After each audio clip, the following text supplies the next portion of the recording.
Okay, let's address the elephant in the room, all the allegations. Are you attracted to men or women? It depends on my mood, my vibe. Is it true that you've had sexual relations with Meek Mill? I can't tell you that. Dream chasers.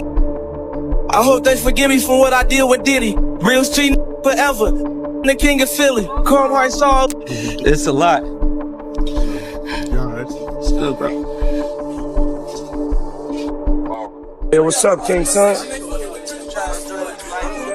Man, you doing it, man. You deserve it, Daddy.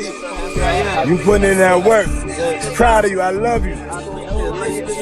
Yeah. Dream chasers, that's Meek Mill's mantra, but lately it feels like those dreams have turned into nightmares.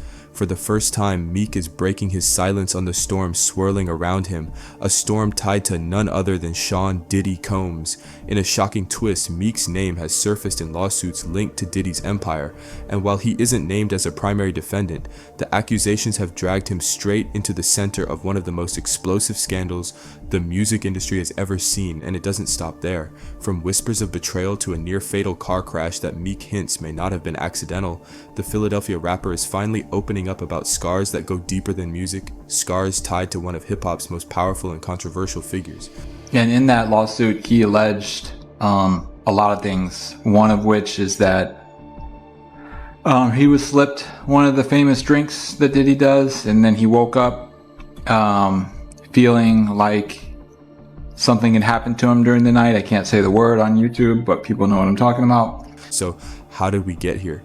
Let's start with the lawsuit that lit the fuse. A producer named Lil Rod filed a bombshell case against Diddy, accusing the mogul of slipping him drinks, manipulating him into compromising situations, and creating an environment fueled by coercion.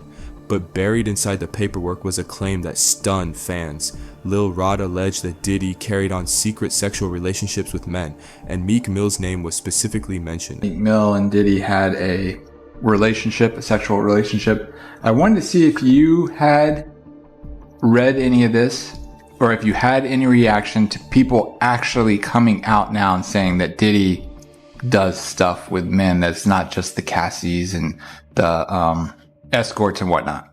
Well, yeah. You know, I love y'all when y'all act like this on YouTube, like y'all haven't been hearing Reggie Wright speak on this stuff. I told y'all, I said, real soon, it's going to start coming out about men, because Puffy is not paying for male escorts, ordering up male escorts if he's not doing it for his enjoyment. You only order up female escorts and other females if you get down like that. You don't be ordering up no male unless you want that male with you. So for all the others acting shocked and surprised, I said somebody's gonna come out and expose him real soon. And of course, that's what's happening. It's unfortunate that stuff like that happened to people. I know y'all believe in that Illuminati stuff. I don't believe in an Illuminati. I'm gonna tell y'all up front. And y'all say now because the powers in the be is not protecting Puffy is the reason that these people are coming out and suing them. No, that ain't why. Because now, once you pay out people, and that's why when he paid out that judgment, the next day I told him that was bad. Because when attorneys would take on cases and say, hey, this dude paying out this quick, he'll pay us $1 million right quick, or $300,000, whatever, if he wants stuff to go away. And, you know, I'm sure those insurance companies that he has that mainly, y'all don't know is the one that be paying those things out. I try to educate y'all on, is usually your company insurance companies that pay them out and make the decisions when you have the business insurance or the businesses, you have the different type of insurance that make you pay out the things. Because by the time you have all the different lawyers and stuff involved, it's just as quick to settle a case. Now let's be clear, Meek has not been charged with any crime. He's not the one facing indictments or federal raids, but in the court of public opinion, being attached to Diddy's growing scandal is dangerous enough. And what made it worse? When Meek was asked about the rumors, he didn't outright deny them. He dodged, he danced, but he didn't shut it down. For fans who hang on every word, that silence was deafening. Critics and commentators quickly jumped in. They argued that if Diddy was hiring male escorts, if he was surrounding himself with men at these notorious parties, then clearly he was living a life behind the curtain. And if Meek was part of that circle, the speculation would only intensify. As one insider bluntly put it, you don't order something you don't want. That's where things get complicated, because for years Diddy's name has floated through rumors about wild parties, shady deals, and secret tapes, and now, with multiple lawsuits piling up, the image he built as Brother Love is collapsing under the weight of scandal. The floodgates are open, and Meek Mill, aka once seen as a protege, once mentored by the very machine Diddy controlled, is now being dragged by association. But Meek isn't staying silent anymore. In interviews, he's begun to hint that his connection to Diddy wasn't just business. He described moments where he felt manipulated, steered into situations that left him uncomfortable, situations he now says left lasting emotional scars. He doesn't spell everything out, but the pain is there. The betrayal is written all over his voice. Then came the car crash. Meek recently revealed that he was involved in a severe accident, one that almost claimed his life. At first, fans thought it was just bad luck, another tragedy in a string of rapper misfortunes. But now Meek has started to imply that maybe, just maybe, it wasn't a coincidence. That timing, coming right as Diddy's legal battles escalated, has fueled wild speculation online.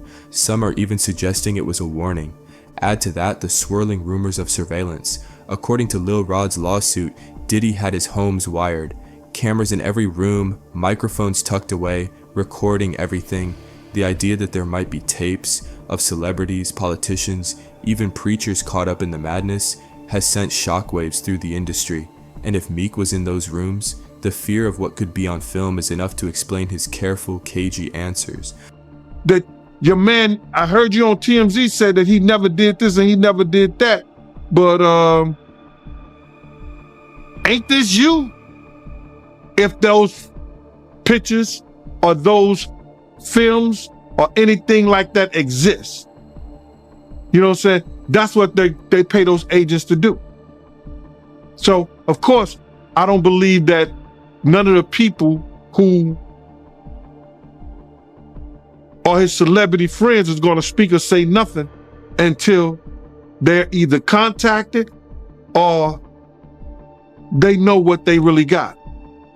So you feel like they might be worried that they might be on tape at one of Diddy parties doing something they wasn't supposed to be doing? I think that the celebrities that may be worried is because what Lil Rob said. Lil Rob said in his affidavit that Diddy had every room taped and bugged.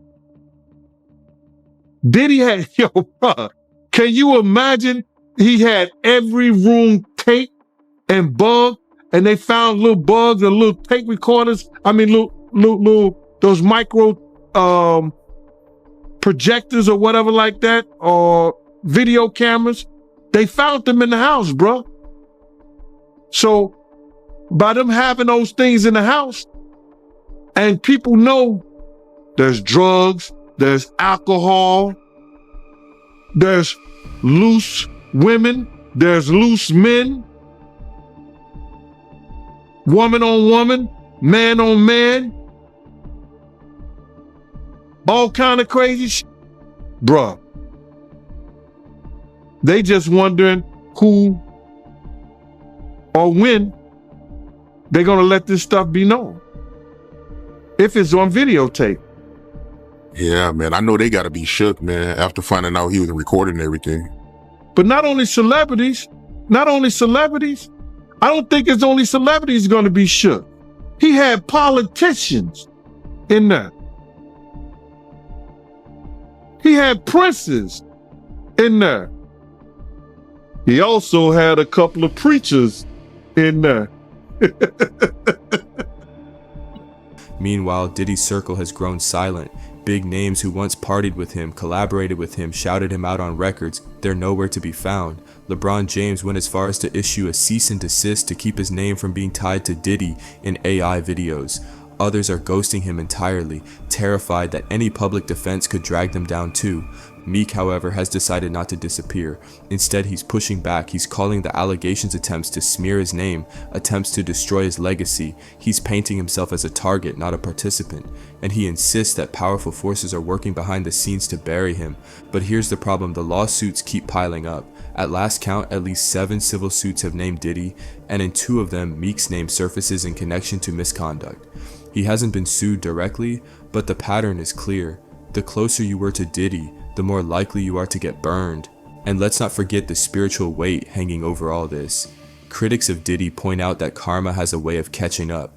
They say the spirits of those he wronged, Biggie, Tupac, old associates who never made it home, are finally demanding justice. Meek himself has echoed that sentiment, saying he feels haunted, saying he feels the pressure of enemies both seen and unseen. But the lawsuits aren't just about Diddy's alleged actions. They're about the culture he created, the parties, the power games, the exploitation.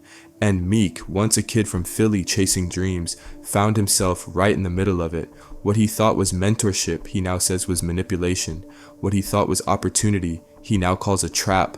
As the lawsuits play out, new names keep surfacing. Young Miami's cousin, industry insiders, ghostwriters like Tiffany Red, who says she was pressured into writing music while watching her friends get exploited. The dominoes are falling and each one makes the picture clearer. Diddy's empire wasn't built just on hits, but on secrets. And now, with federal investigators reportedly bugging his mansions, the walls are closing in. If tapes exist, if hidden cameras really captured what insiders claim, the fallout will make today's headlines look tame. Politicians, celebrities, religious leaders, all of them could be caught on footage they never thought would see the light of day. For Meek Mill, the stakes couldn't be higher. He's not on trial, but his name is now tied to a scandal that's consuming hip-hop's most powerful mogul. He's fighting to clear his name, but every time he speaks, the questions grow louder. Did he know? Was he involved? Or was he just another victim of Diddy's manipulation?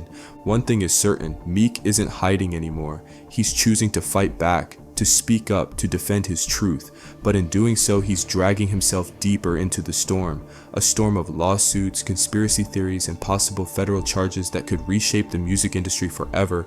So what happens next? Will Meek finally reveal everything he knows? Will those rumored tapes surface? Or will the truth stay buried, hidden in vaults of surveillance Diddy thought would protect him but may now destroy him? Because at the end of the day, this isn't just about music, it's about power, secrecy, betrayal, and survival. And for Meek Mill, it's about proving that his name deserves to stand on its own, not as a footnote in the downfall of Diddy, but as a survivor who refused to be silenced. The question now is simple. Will the world believe him, or has the damage already been done? And if you've made it this far, you already know what to do.